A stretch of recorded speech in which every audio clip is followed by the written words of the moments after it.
Welcome to the 2024-2025 Alpine Skiing Rules module. Thanks for being a coach. The official rule book for alpine ski competitions in high school in the state of Minnesota is published by the International Ski Federation, or FIS. The title of the document is the International Ski Competition Rules, and it holds the joint regulations for alpine skiing. A copy is available for download at the FIS website at www.fis-ski.com.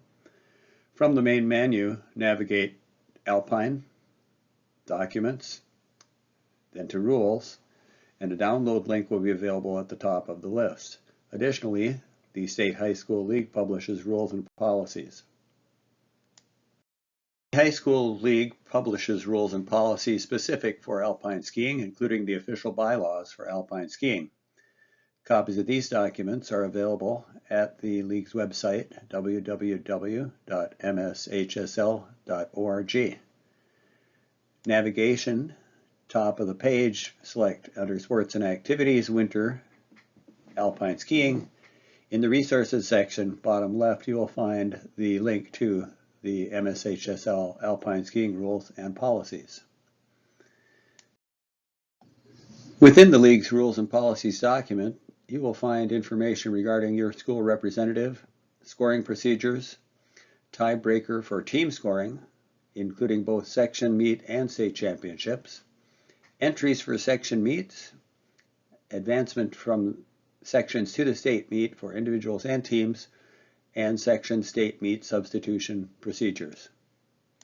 Only skiers that are registered with the Minnesota State High School League are eligible to participate in high school meets. An independent, unattached, or club skier is not eligible for high school competitions. For competitions within the regular season at the conference level, number of competitors per team will be determined by the race organizer. For both section and state meet competitions, the league recognizes a team to be comprised of 6 competitors and 1 coach. Helmets and eye protection are required to participate in alpine ski racing. Several FIS rules are referenced here.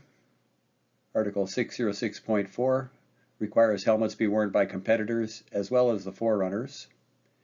608.7.2 refers to the helmet requirement for youth competitions of age groups U16 and U14, of which we have some competitors in that group.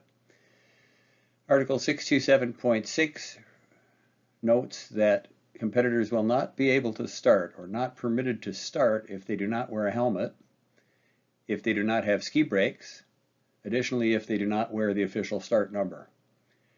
Article 807 refers to helmets used in slalom may have soft ear protection.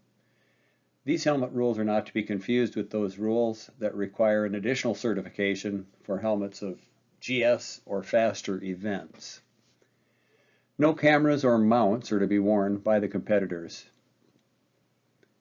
All competitors must wear eye protection, as shown in this photo. Goggles up on your helmet are not protecting your eyes, so coaches watch for that. As we have learned in the previous slide, race numbers, or bibs, are a required part of the equipment for a competition. Racers must have these numbers visible during their race. It has been included in ICR 627.6, and without a number, a competitor is not permitted to start. There are 3 new updates for this season, which can be found published in the Rules, Policies, and Bylaws section of the League's website Alpine page. First, allowing a second run following a disqualification. Competitors who did not finish, disqualified on run 1, or were not permitted to start the first run, they can have a second run. Please see the updated rule for specifics on when within the second run start order they should run. Second, ties will now be broken at the state meet, as they have been in section meets in years previously. See the tiebreaker section for information on the process to be used. Third, the second run start order at state will be run utilizing ICR 621.11. Basically, flip 30 of the 30 top finishers. the remainder of the field to follow the 30th. This is not a requirement for section races, but it may be used if the race organizer chooses to do so. Each race should be controlled and supervised by a race jury. The jury is composed of 3 people, as outlined in ICR 601.4. The referee is suggested to be a team coach that is not the host of the race, perhaps a visiting team. The chief of race is suggested to be filled by a host team coach from the home team. And the third member of the jury, the technical delegate, who will chair the body and break any ties amongst the parties. This person should be as independent as possible. They should also be one of the most qualified persons, coaches on the Hill from a certification and understanding of race operations standpoint. Any issues regarding the race will be determined by the decision of the race jury. Below we find a few of the many operations of the race jury. Highlighted here is the jury meeting with a due process procedure to determine issues related to protests of disqualifications. In the case that a question arises that is not covered by rule, the jury has the authority to gather together and decide the proper course of action. All jury decisions are final, just as is the strike and ball call of the umpire in baseball. It is recommended that coaches seek additional education opportunities to foster an increasing competency in these jury positions. Suggested to download the FIS ICR book, make it available to your coaches as well as your competitors, because we will have the smoothest operation if we're all on the same page. In an effort to promote good sportsmanship and good behavior in general, acting in an unsportsmanlike manner may result in disqualification from an alpine ski competition. Forerunning the course, practicing the course during the inspection period is not allowed. A wide range of skill levels exist within the high school fields, and those less skilled must not be disturbed during their inspection by those more skilled moving too fast during the inspection period. Releasing of one binding in a high school competition is not a disqualification. The competitor may continue on one ski or may elect to put the ski that has fallen off back on. Release of 2 bindings does result in a disqualification, and the racer must clear his equipment from the course to allow the next racer to pass. At the bottom, we see gate passage rules apply, including section 804 for single pole slalom. Additional disqualifications listed here: interrupting or obstructing another competitor on their run, as in not giving way to an oncoming competitor. If a competitor is late for the start of a run, the jury will typically allow a provisional start subject to jury review at the end of the run. Failure to wear a helmet should result in not permitted to start status. Pushing off from the starting post is not allowed. A few notes on disqualifications and process. Disqualifications will be collected by the referee and posted on the official notice board in their report at the end of each run. Posting of this report on electronic platforms is a valid method.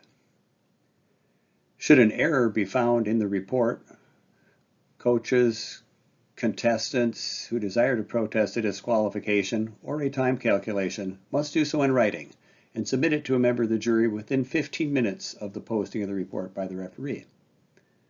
The jury will then review and vote on any protests at the conclusion of each run.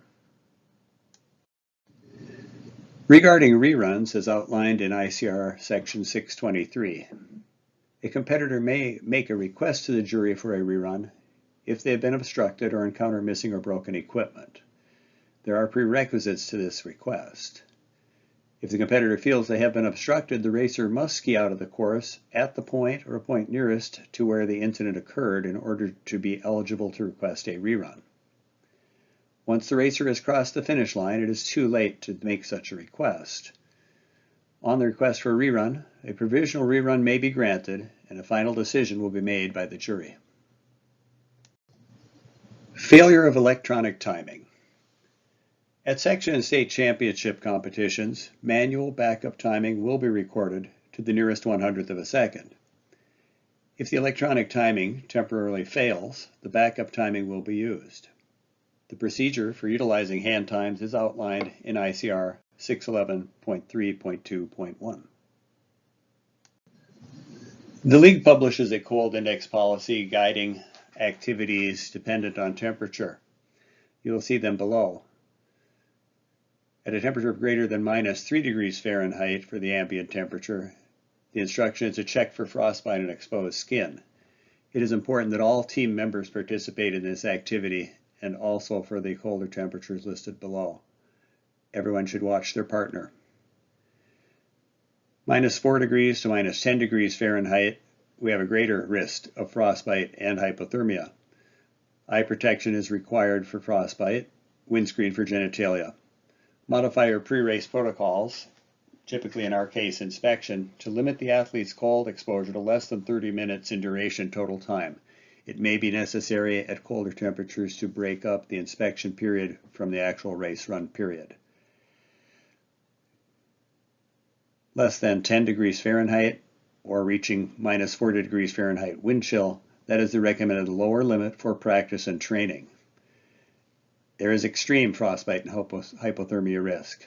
Attempt to reschedule your event. If it cannot be rescheduled, a no-strip rule will be enforced by the jury with all competitors wearing extra layers that include a wind shell for the entire body. Again, reduce the cold exposure periods to periods of less than 20 minutes in duration for total time. At temperatures -40 degrees Fahrenheit, wind chill or colder, you must postpone or cancel the competition. Regarding state meet entries, for teams, the first and second place team in each section tournament shall advance to the state meet. Each qualifying team shall consist of at least 4 starters, up to a maximum of 6 starters. For individuals, the first 10 individual finishers, who have not also qualified as a member of a team to the state meet, will advance from each section to the state meet as individual competitors. 22 competitors will be advanced from each section. State meet seeding and start orders. The 22 section meet qualifiers, 12 team and 10 individual, will be seeded by their order of finish from each section meet. The section results will be combined to form the first run start list for the state championship race. Each seed contains 4 athletes, 1 from each section. The league will do 1 double draw for all seeds to determine which section runs first, second, third, and fourth within these groups. For the second run, the results of the first run will be used, with the top 30 competitors running in reverse order, the 31st competitor in the remainder of the field to follow. For sections and the state meet, courses will be set as single pole slalom courses per ICR section 804. The state meet will be held at Giants Ridge. The courses utilized will be Helsinki and Innsbruck. The Minnesota State High School Coaches Association represents all high school sports, including alpine skiing. Membership in the association is of minimal cost. Membership gives you added insurance, extra season awards such as All-State and GPA awards, and access to coaches' clinics and voting rights for proposals for the season. Questions? Contact mn.alpine.coaches@gmail.com, or to join, click the link on this slide or type in your browser www.mshsca.org. If you have questions, your school's activities athletic director should be your first contact. At the league, the Alpine skiing coordinator is Charlie Campbell.